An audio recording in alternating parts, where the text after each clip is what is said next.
जो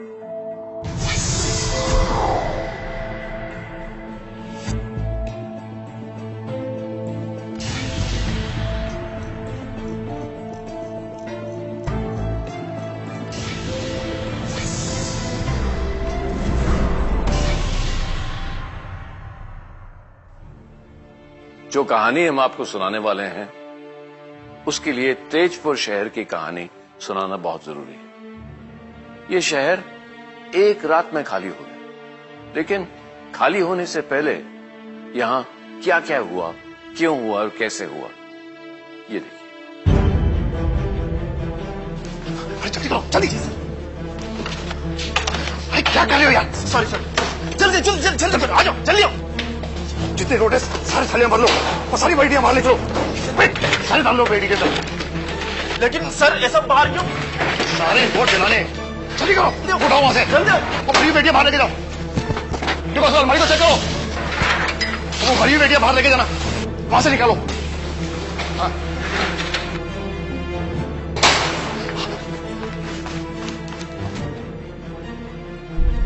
ये बैंक लूटा नहीं गया।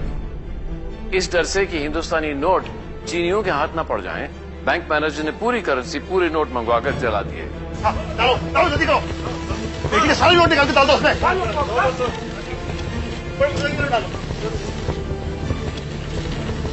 नोट तो सारे हमने जला दिए। हाँ। उन कॉइन्स का क्या करेंगे?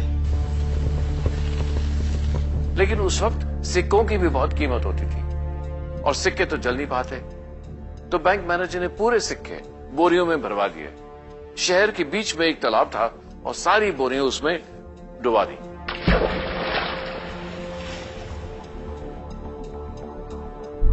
नवंबर 1962।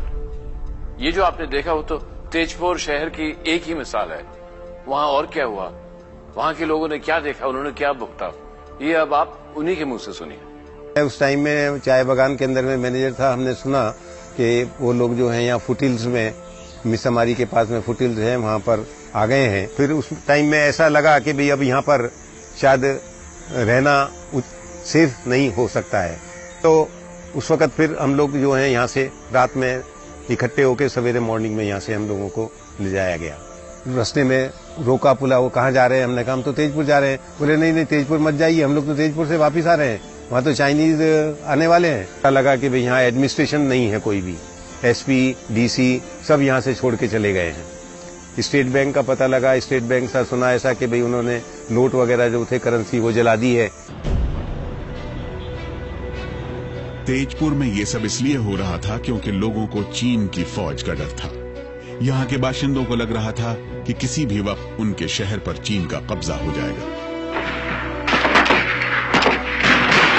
20 अक्टूबर 1962 से ही भारत और चीन के बीच युद्ध चल रहा था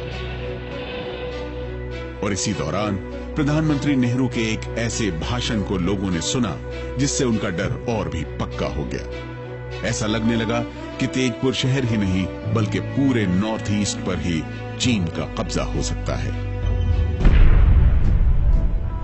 इस वक्त कुछ असम के दरवाजे पे दुश्मन है और असम खतरे में है। इसलिए खास तौर से हमारा दिल जाता है हमारे भाइयों बहनों पर जो असम में रहते हैं, उनकी हमदर्दी में, क्योंकि उनको तकलीफ उठानी पड़ रही है और शायद और भी तकलीफ उठानी पड़े। हम उनकी पूरी मदद करने की कोशिश करेंगे और करेंगे, लेकिन कितने ही हम मदद करें, हम उनको तकलीफ से नहीं बचा दें। और असम खतरे में है, इसलिए खास तौर से हमारा जिस तकलीफ की चर्चा प्रधानमंत्री नेहरू कर रहे थे वो सिर्फ असम के लोगों की ही नहीं थी। पूरा देश 1962 में चीन से हुए हमले का दर्द झेल रहा था। इसकी शुरुआत हुई 19-20 अक्टूबर 1962 की दरमियानी रात। इसी रात चीन ने भारत पर हमला किया। 20 तारीख की सुबह स्टैंड 2 होता है 4:30 पौने 5 के बीच में। हम लोग स्टैंड 2 के लिए उठे, बाहर निकले अपने ट्रेंचेस बंकर से। उसी वक्त शेलिंग शुरू हुआ, पहला शेल गिरा वहां।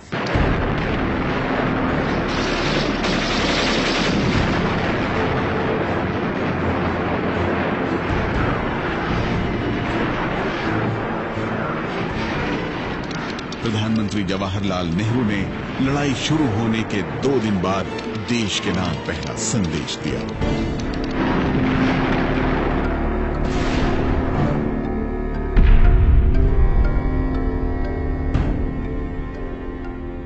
भाइयों, बहनों, साथियों और हम वतनों, हमारे सीमा पर जबरदस्त हमले चीनी फौजों ने किए हैं और करते जाते हैं। जहां के एक बहुत ताकतवर दुश्मन, जिसको जरा फिक्र न शांति की थी, न शांति के तरीकों की, उसने हमें धमकी दी और उस धमकी पर अमल भी किया। इसलिए वक्त आ गया है कि हम इस खतरे को पूरी तौर से समझें।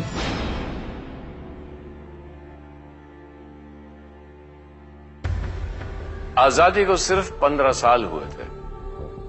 हमारे देश की उत्तरी सीमा पे एक बहुत बड़ा देश चीन, उसके साथ हिंदुस्तान पूरी कोशिश कर रहा था, चाह रहा था कि गहरे रिश्ते रहे, गहरा संबंध रहे।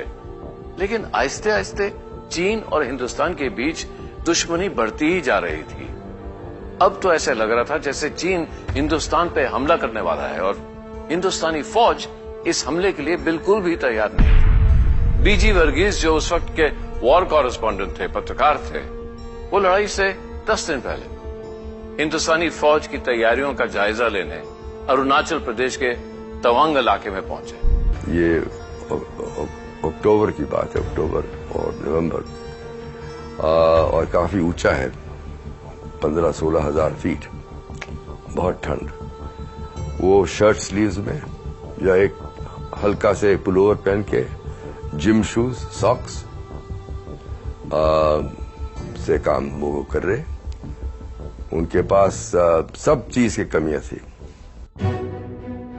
रिटायर्ड ब्रिगेडियर एसपी श्रीकांत तब मेजर हुआ करते थे और तब के नेफा के धौला फ्रंट पर सेना की एक टुकड़ी की कमान संभाल रहे थे। हम जब तवांग में थे, हम लोग जब बेनेट ट्रेनिंग करते थे ना, सुबह जब डमी बनाते हैं, उसमें हम घोंपते हैं, वो उसमें हम लोग ने चाइनीज का बनाया था शक्ल, ताकि अभी लोग को ये पता लग जाए इनको मारना है, चाहे कुछ हो जाए। मगर हुक्म आ गया कि नहीं, ये बंद करिए, ऐसा नहीं हो सकता है। अभी हम लोग हिंदी चीनी भाई भाई हैं। अब भाई भाई के सिलसिले में हम उसी में चक्कर में रह गए। मेजर श्रीकांत को भारत चीन लड़ाई में वीरता के लिए महावीर चक्र से सम्मानित किया गया। लेकिन मेजर श्रीकांत जैसे सिपाहियों की वीरता अरुणाचल और लद्दाख में चीनी सेना को आगे बढ़ने से नहीं रोक पाई। दुख तो बहुत होता है। रेट्रोस्पेक्ट में हम कहते हैं कि लड़ाई हुई नहीं, ऐसे लड़ाई थोड़ी होता है। और प्लानिंग इस पर अमेरिका में था ही नहीं। वो उसी वक्त वो रेकी के लिए गए थे, ब्रिगेड कमांडर और बटालियन कमांडर।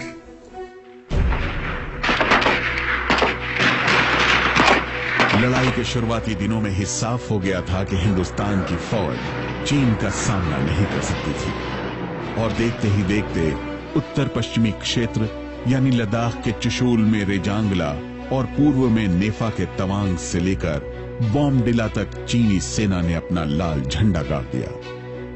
भारतीय फौज तितर बितर हो गई। लड़ाई के 30वें दिन जवाहरलाल नेहरू ने फिर से देश के नाम संदेश दिया। इस रेडियो ब्रॉडकास्ट को कई लोग हार का औपचारिक ऐलान मानते हैं। सीला एक पास है, पहाड़ है, बोमडिला के ऊपर, तवांग और बोमडिला के बीच में, और बोमडिला भी हमारे हाथ से निकल गया। रंज हुआ इसको सुनकर, रंज हुआ कि हमारी फौज को हटना पड़ा वहां से। इसके माने ये हैं कि जो लड़ाई हमारे सामने है उसको हमें जारी रखना है। थोड़े दिन नहीं, बहुत दिन, महीनों नहीं, सालों रखना है जारी। हम लड़ते जाएंगे और अगर बीच में कहीं कहीं हारे तो उससे हम और ताकत पकड़ेंगे और आगे बढ़ेंगे। प्रधानमंत्री नेहरू ऊपरी तौर पर देश को लंबी लड़ाई के लिए तैयार कर रहे थे, लेकिन चीन ने नेहरू को दोबारा लड़ने का मौका ही नहीं दिया। 20 नवंबर की रात चीन में भारतीय एम्बेसडर को वहां के प्रधानमंत्री चाओ एन लाई ने बुलाया और कहा कि आधी रात से चीन की सेना सीज फायर कर देगी और हफ्ते भर बाद लाइन ऑफ एक्चुअल कंट्रोल के 20 किलोमीटर पीछे चली जाएगी।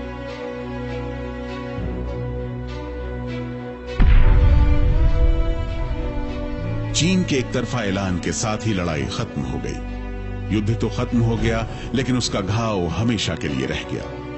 1 महीने तक चले इस युद्ध में भारत बहुत कुछ गंवा चुका था।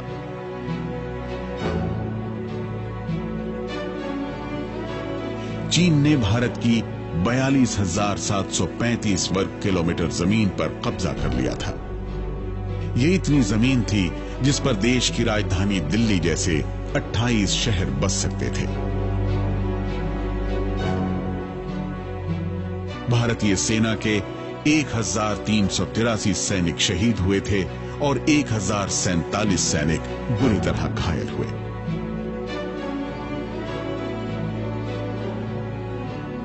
सोलह 1696 सैनिकों का कुछ पता ही नहीं चला और करीब 4,000 सैनिकों को युद्ध बंदी बनने की यातना झेलनी पड़ी। हम युद्ध हार चुके थे।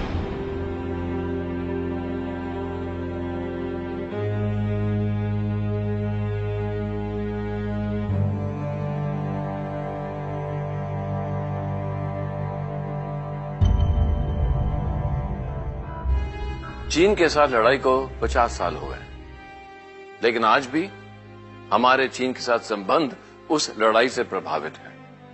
आज भी चीन और हमारे बीच के बॉर्डर में छोटी छोटी लड़ाइयां होती रहती हैं। सवाल यही नहीं है कि ये लड़ाई हम हारे क्यों, सवाल ये भी है कि ये लड़ाई हुई क्यों। क्या लड़ाई के बगैर कोई फैसला नहीं हो सकता था? क्या लड़ाई जरूरी थी? और क्या पंडित जवाहरलाल नेहरू, जो उस वक्त बहुत बड़े डिप्लोमेट, बहुत बड़े इंटरनेशनल स्टेट्समैन माने जाते थे, क्या वो चीन के बारे में चुप गए? चीन से लड़ाई में हार या लड़ाई की असल वजह क्या है? इन दोनों ही बातों के तह तक जाने के लिए साल 1950 की घटनाओं को समझना होगा। दोनों देशों का मौजूदा इतिहास कमोबेश एक साथ ही शुरू होता है। भारत 1947 में आजाद हुआ और उसके 2 साल बाद ही चीन में माओ त्से तुंग और चाओ एन लाए के नेतृत्व में लंबे संघर्ष के बाद पीपुल्स रिपब्लिक ऑफ चाइना के नाम से एक साम्यवादी देश बना। दोनों देशों का मौजूदा सफर एक साथ ही शुरू हुआ। We recognize their government. हमने चीन की हिमायत की। हमने कहा कि चाइना को यूनाइटेड नेशंस का सदस्य होना है। एक बार नहीं, अनेक बार। माओ के कम्युनिस्ट चीन को भारत ने मान्यता तो दे दी, लेकिन उसी चीन ने 1950 में ही एक बड़ी घटना को अंजाम दिया। चीन ने भारत और उसके बीच बसे एक अलग आजाद मुल्क तिब्बत पर हमला कर दिया और देखते ही देखते उस पर कब्जा कर लिया। चीन ने तिब्बत को अपना एक राज्य घोषित कर दिया। तिब्बत के प्रमुख दलाई लामा हैं। दलाई लामा के तिब्बत पर चीन के कब्जे ने दुनिया के भूगोल को हमेशा के लिए बदल दिया। तिब्बत के भारत और चीन के बीच में होने की वजह से दोनों देशों में हमेशा फासला रहा था। चीन के कब्जे ने उस फासले को खत्म कर दिया और अब तक जो सरहद सिर्फ कश्मीर के एक छोटे से हिस्से तक ही सीमित थी, वो बढ़कर आज के उत्तराखंड से लेकर भारत के नॉर्थ ईस्ट तक फैल गई थी। साफ था, तिब्बत पर चीन के कब्जे का असर सबसे ज्यादा भारत पर पड़ा। तिब्बत पर चीन के कब्जे ने भारत की सुरक्षा के लिए नए सवाल खड़े कर दिए। प्रधानमंत्री नेहरू के पास ही विदेश मंत्रालय भी था। नेहरू ने विदेश मंत्रालय के अधिकारियों के लिए एक नोट जारी किया। भारत और दुनिया की कोई भी ताकत तिब्बत पर चीन के हमले को रोक नहीं सकती। उसके बाद चीन भारत पे हमला करेगा, यह बात बहुत हद तक गैर मुमकिन है, क्योंकि अगर चीन भारत पे हमला करेगा तो तयशुदा तौर पर वर्ल्ड वॉर हो सकता है। हां, चीन भारत में घुसपैठ करने की कोशिश करेगा और अगर विवादित जगहों पर घुसपैठ हुई तो वहां कब्जा भी हो सकता है। भारत को चीन के लोग और वहां के विचार दोनों की घुसपैठ रोकने की कोशिश करनी चाहिए और चीन के साथ हमें अपनी दोस्ती में ही सुरक्षा ढूंढनी चाहिए।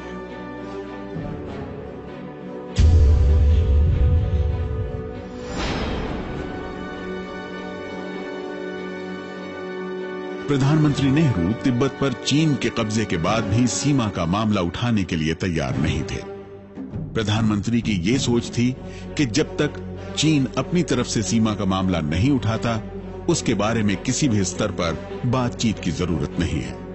प्रधानमंत्री नेहरू के गृह मंत्री वल्लभ भाई पटेल ऐसा नहीं मानते थे। पटेल ने चीन के मामले पर 1950 में एक अहम चिट्ठी प्रधानमंत्री नेहरू को लिखी।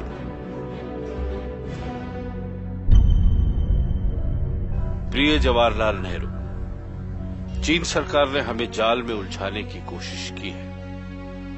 मेरा यह मानना है कि चीन हमारे राजदूत के मन में ये झूठा भरोसा कायम करने में सफल रहा है कि वो तिब्बत की समस्या को शांति के साथ सुलझाना चाहता है। मेरे विचार से ये चीन का धोखा और विश्वासघात है। वो असम के कुछ हिस्सों पर भी नजर गड़ाए हुए हैं। आवाजाही की दृष्टि से वहां हमारे साधन बड़े ही कमजोर और कम हैं, इसीलिए क्षेत्र कमजोर है। सभी समस्याओं को बता पाना मेरे लिए थकान भरा और असंभव होगा, लेकिन समस्याओं का तत्काल समाधान करना होगा। आपका वल्लभ भाई पटेल।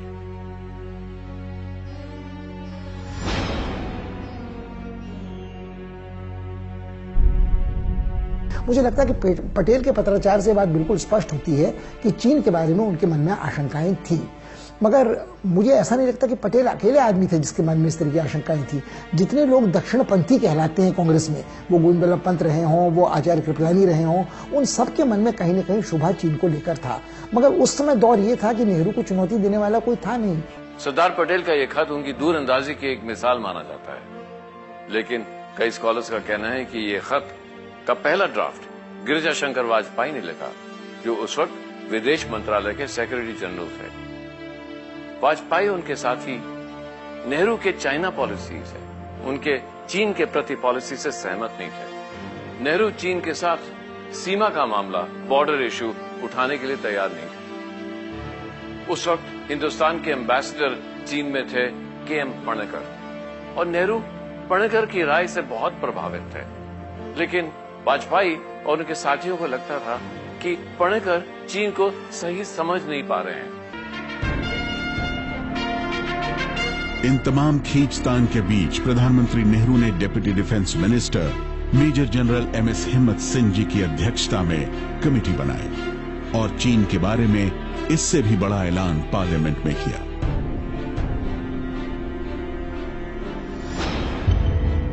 लद्दाख से नेपाल तक जो सरहद चीन की सीमा से लगती है, वो परंपरा और रिवायती इस्तेमाल से तय है। हमारे उत्तर पूर्व की जो सीमा चीन से मिलती है, इसे मैकमहन लाइन ने पूरी तरह साफ कर दिया। मैकमहन लाइन 1914 शिमला कन्वेंशन में तय। मैकमहन लाइन ही हमारी सीमा रेखा है, मैप हो या ना हो।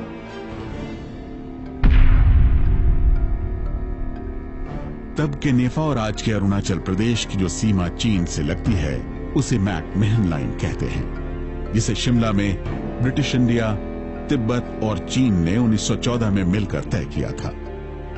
चीन की कम्युनिस्ट सरकार इसे जबरन तैयार की गई सीमा रेखा मानती है।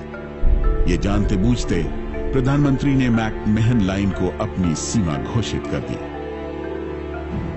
इससे भी बड़ी घटना तवांग में हुई। 12 फरवरी 1951, इसी दिन तवांग में भारतीय प्रशासन ने पहली बार कदम रखा। इससे पहले तवांग तिब्बत का हिस्सा था। तवांग में जब भारतीय अधिकारी पहुंचे तो कहा जाता है कि उनका जोरदार स्वागत किया गया। चीन ने प्रधानमंत्री नेहरू की मैकमहन लाइन के बारे में घोषणा और तवांग में भारतीय एडमिनिस्ट्रेशन की पहुंच पर कोई प्रतिक्रिया जारी नहीं की। लेकिन चीन बिल्कुल चुप था। सीमा को लेकर, बॉर्डर को लेकर उनके मन में क्या था, ये कुछ समझ में नहीं आ रहा था। तो हिंदुस्तान ने अपने एम्बेसडर के.एम. पानिकर से कहा कि वो जाकर छाऊ एन-लाई से मिले, और ये मीटिंग फरवरी 1952 में हुई।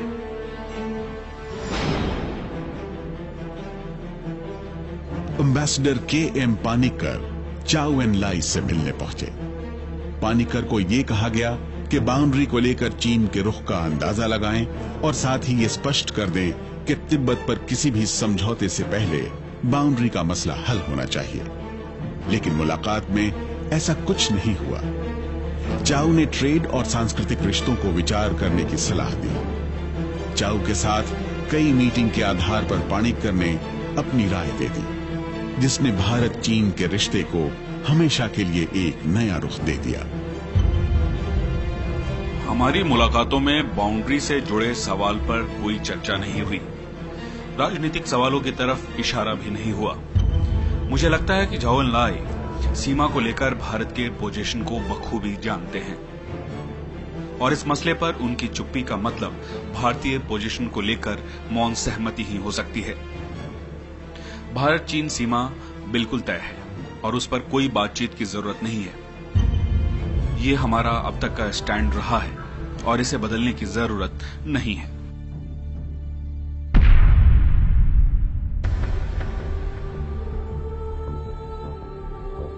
नेहरू के विदेश मंत्रालय में कई ऐसे अधिकारी थे जो लगातार इस रुख का विरोध कर रहे थे। उनका कहना था कि भारत को खुलकर सीमा मामले पर चीन से चर्चा करनी चाहिए और जब तक कि चीन हमारी सीमाओं को मान न ले, कोई और समझौता नहीं होना चाहिए। इस सलाह को दरकिनार कर नेहरू ने अपने विदेश सचिव को नोट भेजा।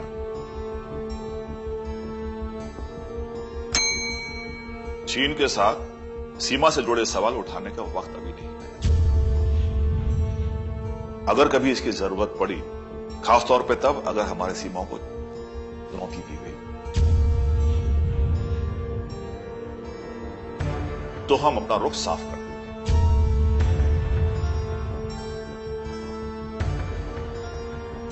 बात यही नहीं रुकी। 29 अप्रैल 1954 को पेइचिंग में भारत ने उस संधि पर दस्तखत कर दिए जिसे पंचशील समझौता कहा जाता है।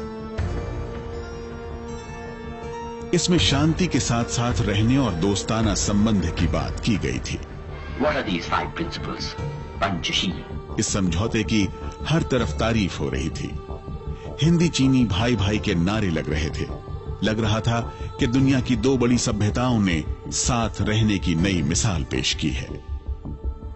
ये 5 प्रिंसिपल्स ऑफ पीसफुल कोएग्जिस्टेंस को दुनिया के सामने रखा था और तब बैंडोंग में सब और बाकी सुकार्नो, ऊनू, इनक्रूमा सब मान गए और ये नॉन अलाइन मूवमेंट के एक क्या कहते हैं मंत्रा वो बन गए अब तक।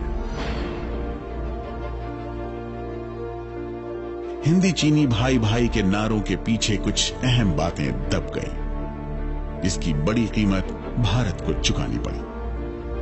भारत जिसे अपनी सीमा मानता था, उसे पंचशील समझौते में चीन ने कहीं साफ तौर पर मान्यता नहीं दी थी, जबकि इस ट्रीटी के जरिए प्रधानमंत्री नेहरू की सरकार ने तिब्बत को चीन का हिस्सा मान लिया था और तिब्बत में भारत के जो अधिकार थे उसे सरेंडर कर दिया था।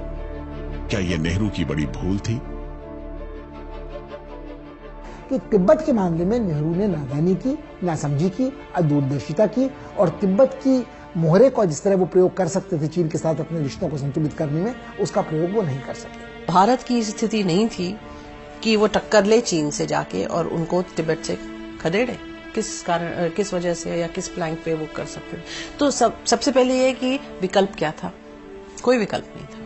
आप प्रोटेस्ट कर सकते थे और या फिर आप कहते कि इस मामले से लेकर हम रिश्ते तोड़ देते हैं।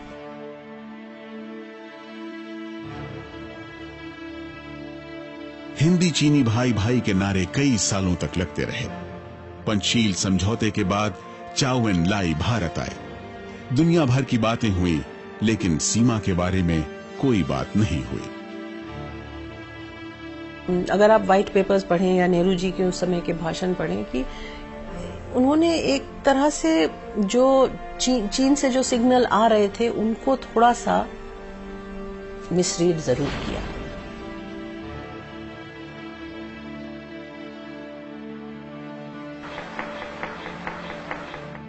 इस मुलाकात के बाद नेहरू और चीन के प्रधानमंत्री चाउ एन लाई की कई मुलाकातें हुई। नेहरू चीन गए जहां उनका जबरदस्त स्वागत हुआ।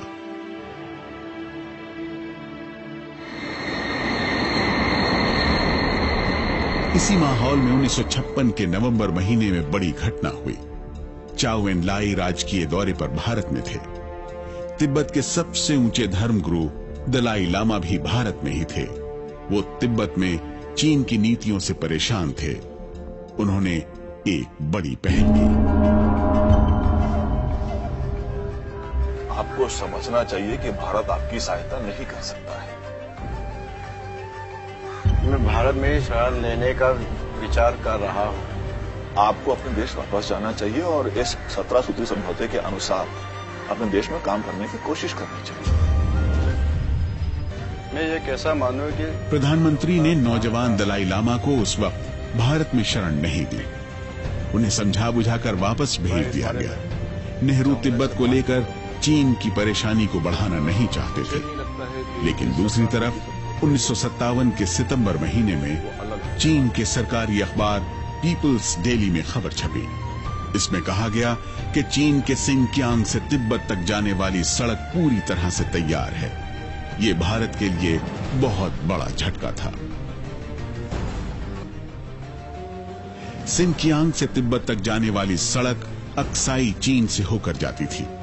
ये वही इलाका था जिसे भारत अपना मानता था। चीन की अक्साई चीन को लेकर असली नीयत क्या है, ये जानने के लिए प्रधानमंत्री नेहरू ने सीधे चाउ एन लाई को चिट्ठी लिखी। 1956 में हमारी मुलाकात हुई थी। तब आपने संकेत दिया था कि मैकमेहन लाइन ब्रिटिश साम्राज्यवाद से उपजी है। फिर भी भारत और चीन के बीच दोस्ताना रिश्तों को देखते हुए और तिब्बत के स्थानीय प्रशासन से सलाह मशवरा के बाद इसे मान्यता दे दें। हमारी अब तक यही सोच रही है कि भारत और चीन के बीच कोई सीमा विवाद नहीं है। अभी तक मेरी इस सोच को आप भी सही मानते रहे।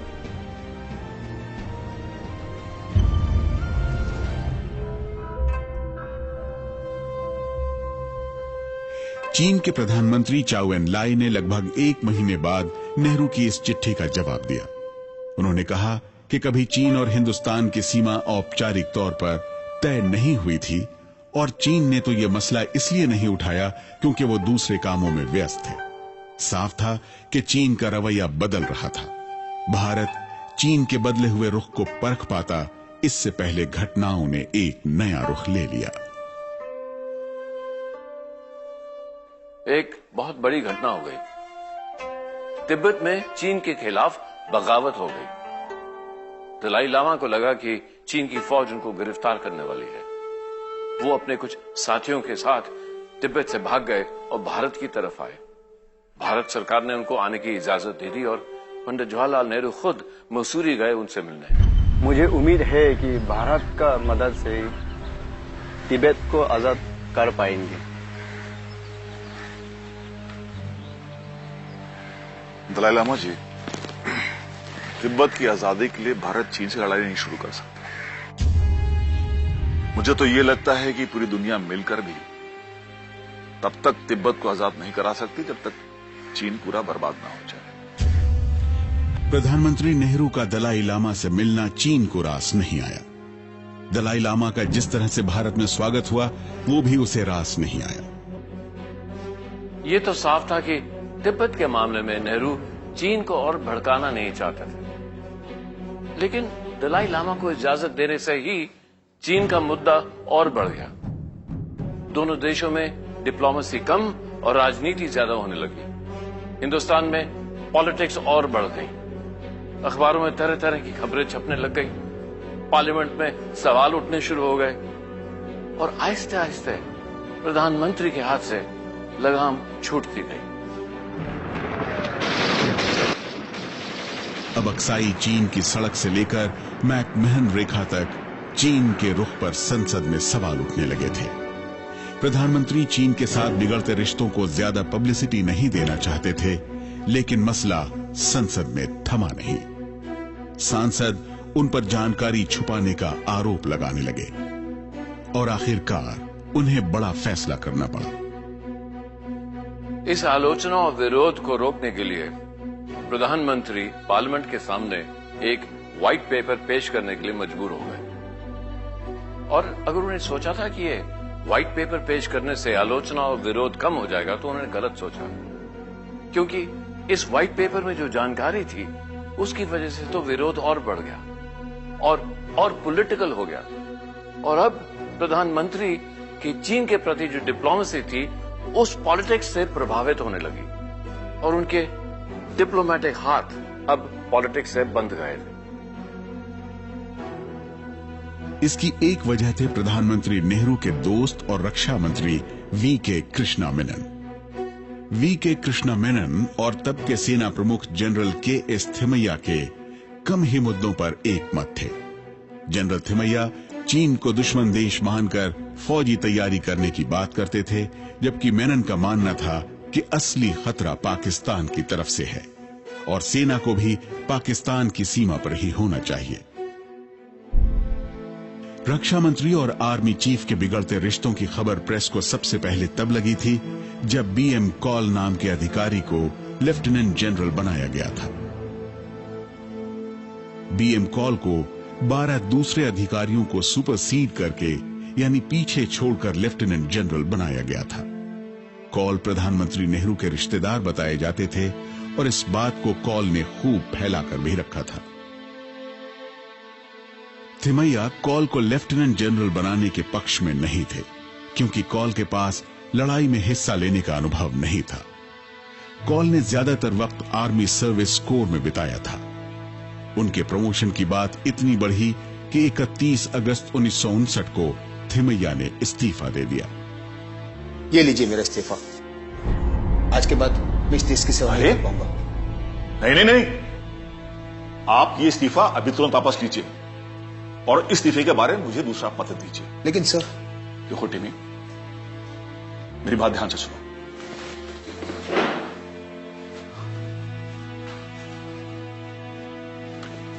देखो टिमी, मैं आपसे कह रहा हूं कि ये इस्तीफा आप मेरे लिए वापस ले लें। और ये मैं एक प्रधानमंत्री के तौर पे नहीं कह रहा हूं, एक बुजुर्ग के नाते कह रहा हूं। इसे वापस लीजिए।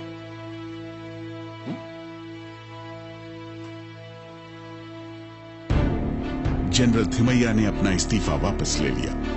इसी बीच चीन के प्रधानमंत्री चाउ एन लाई की चिट्ठी नेहरू के नाम आई। ये बहुत हैरत की बात है कि भारत चीन से उस सीमा रेखा को मान्यता देने की बात कर रहा है जिसे ब्रिटिश साम्राज्यवादी नीतियों ने जबरन चीन के तिब्बत क्षेत्र पर थोपा था। चीन की सरकार मैकमहन लाइन को बिल्कुल मान्यता नहीं देती। भारत और चीन की सीमा कभी तय नहीं हुई है और इस पर नए समझौते की जरूरत है जो दोनों पक्षों के लिए वाजिब है।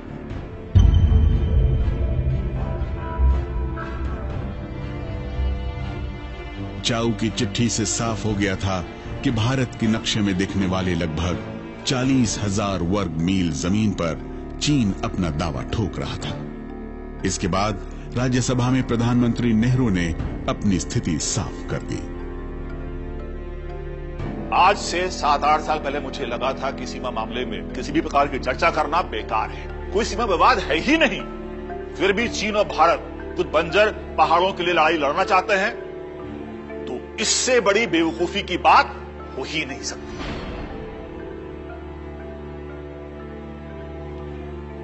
चीन ने अक्साई चीन के लद्दाख वाली इलाके में वो सड़क बना ली थी जिसको लेकर झगड़ा हुआ और नेहरू ने फरमाया कि वहां तो घास का एक तिनका तक नहीं उगता, उसको लेकर चिंता क्या करनी। जब महावीर त्यागी ने संसद में अपनी टोपी उतार कर कहा कि यहां भी एक बाल नहीं उगता मेरी चांद पर, तो उसका मतलब ये तो नहीं कि मेरी गर्दन कलम कर दी जाए। तो ये सारी घटनाएं आपको 54-55 से लेकर के, हम मानते हैं कि शांतिपूर्ण समझौते के पंचशील का जो दिन थे वो बड़े अच्छे दिन थे, मगर अगर आप पलट कर देखें तो विवाद जारी था। साफ था प्रधानमंत्री नेहरू के नेतृत्व में डिप्लोमेटिक कोशिशें नाकाम हो रही थी। चीन को लेकर देश के अंदर राजनीति और आलोचना बढ़ रही थी। दूसरी तरफ सीमा पर दबाव बढ़ता जा रहा था। प्रधानमंत्री जवाहरलाल नेहरू ने एक अहम बैठक बुलाई। प्रधानमंत्री जी, इस समय नॉर्थ ईस्ट में चीन बॉर्डर पे असम राइफल है और लद्दाख में सीआरपीएफ अभी इस सीमा की देखभाल इंटेलिजेंस ब्यूरो कर रही है। आगे का क्या प्लान है? हमें अब इस सीमा की जिम्मेदारी फौज को दे देनी चाहिए। हमारे पास 4th डिवीजन पंजाब में है, उसे भी नेफा भेजना होगा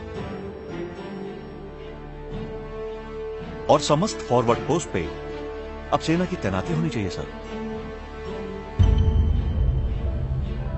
सीमा पर भारतीय सेना की इस तैनाती के फैसले को फॉरवर्ड पॉलिसी कहा गया। नेहरू सरकार का यह बड़ा फैसला था क्योंकि सेना के जिस 4th डिवीजन को नेफा की निगरानी का जिम्मा सौंपा गया उसकी ट्रेनिंग पहाड़ी लड़ाई के लिए नहीं थी और इसी पॉलिसी को चीन लड़ाई की बड़ी वजह कहता रहा है।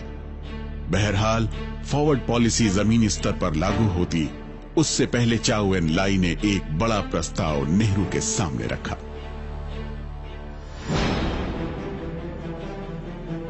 मैं ये प्रस्ताव देता हूं कि चीन और भारत की सेना पूरब में मैकमेहन लाइन और लद्दाख में लाइन ऑफ एक्चुअल कंट्रोल के 20 किलोमीटर पीछे चली जाए। हाल के दिनों में जो घटनाएं हुई हैं उसके पीछे बॉर्डर पर आपकी कार्रवाई है।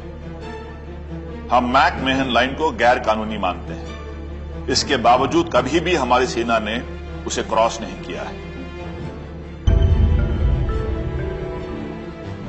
साफ साफ लफ्जों में कहा जाए तो चीन ये कह रहा था कि लद्दाख का अक्साई चिन्ह जो चीन के कब्जे में था वो चीन के साथ ही रहे और अरुणाचल प्रदेश का तवांग का हिस्सा और बाकी वो जो इलाके जो भारत के साथ हैं वो भारत के साथ ही जुड़े रहे।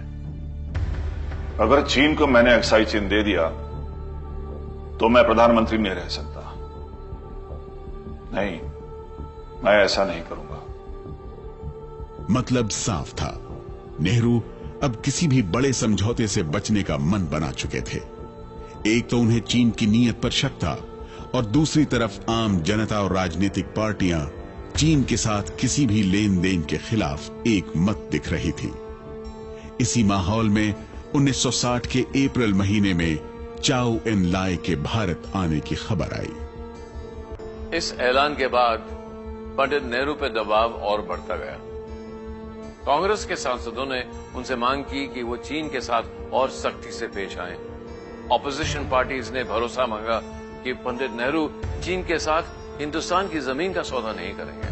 प्रधानमंत्री निवास के सामने प्रदर्शन हुआ, दिल्ली में रैलियां हुई।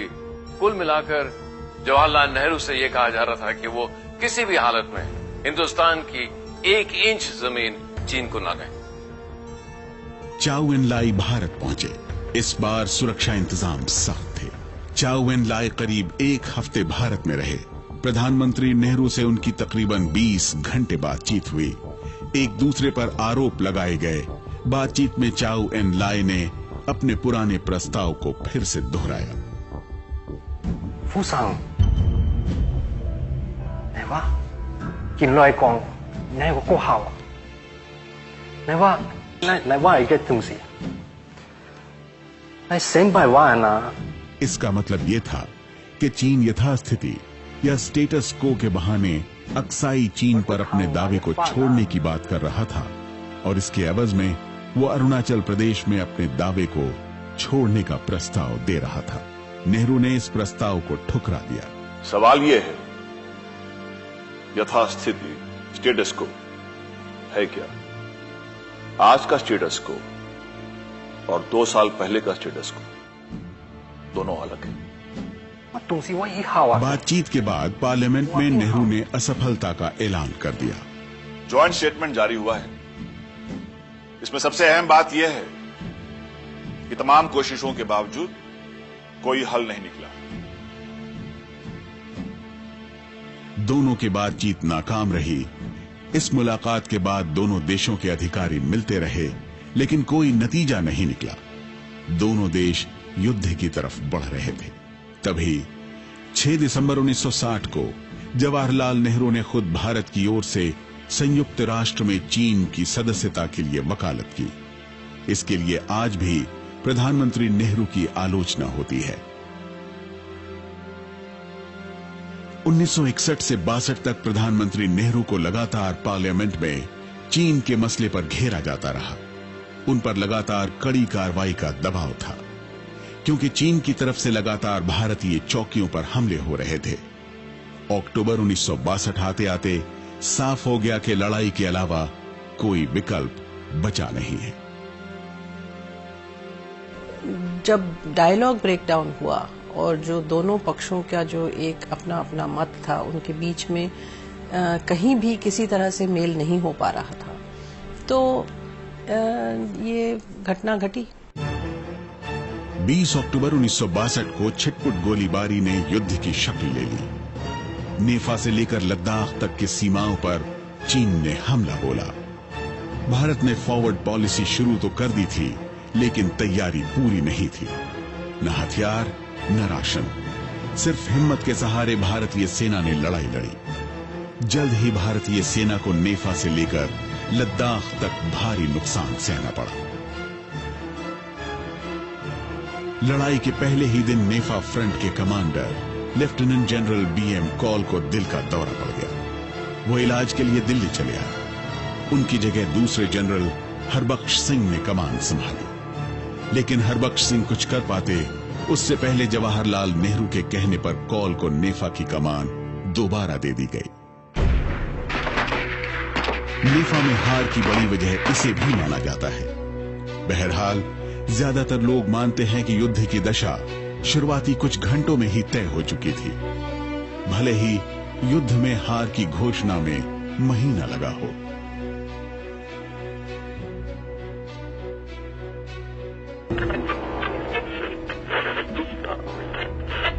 ये आकाशवाणी है। अब आप प्रधानमंत्री का राष्ट्र के नाम संदेश सुनिए। चीनी फौजों ने हमारे ऊपर हमला किया और हमारे मुल्क में घुस आए। उधर पूर्वी सीमा प्रांत जो है नेफा, उसके हमारी सरहद से आए इधर, और उन्होंने हमारे फौजी जो वहां दस्ते थे उन पे हमला किया था। उसके बाद काफी एक बड़ी जंग हुई वहां, और चीनियों ने इतनी बड़ी फौज वहां डाली कि उन्होंने हमारे उससे छोटी फौजों को हटा दिया और दबा दिया। रक्षा मंत्री वी.के. मेनन को युद्ध के दौरान ही इस्तीफा देना पड़ा। युद्ध के ठीक बाद तब के सेना अध्यक्ष जनरल थापड़ छुट्टी पर चले गए। लेफ्टिनेंट जनरल बीएम कॉल ने इस्तीफा दे दिया। चीन के इस लड़ाई में हिंदुस्तानी फौज बुरी तरह से हार गई, और इस हार का अपमान, इसका घाव इन इस्तीफों से कोई कम नहीं हुआ। तो सवाल फिर ये उठता है कि क्या ये लड़ाई जरूरी थी? अक्साई चीन अभी भी चीन के कब्जे में है। अरुणाचल प्रदेश अभी भी हिंदुस्तान के साथ ही, और ये 60 साल पहले जब हिंदुस्तान और चीन के बीच बात बिगड़नी शुरू हुई थी, तो क्या उस वक्त उस बात को राजनीति में, उसको पॉलिटिकल क्षेत्र में ढकेलना जरूरी था? क्या डिप्लोमेसी के साथ वो बात ठीक नहीं हो सकती थी हमारे में, चीन और हिंदुस्तान में? और ये बात तब भी मायने रखती थी और आज भी मायने रखता है। बहरहाल इस हार से पंडित जवाहरलाल नेहरू को बहुत घाव लगा। वो जवाहरलाल नेहरू जो ऊंचे गद के पड़े माने हुए इंसान, वो टूट से गए, और 1.5 साल बाद ही उनका देहांत हो गया। और जवाहरलाल नेहरू के देहांत के साथ ही एक युग का देहांत हो गया।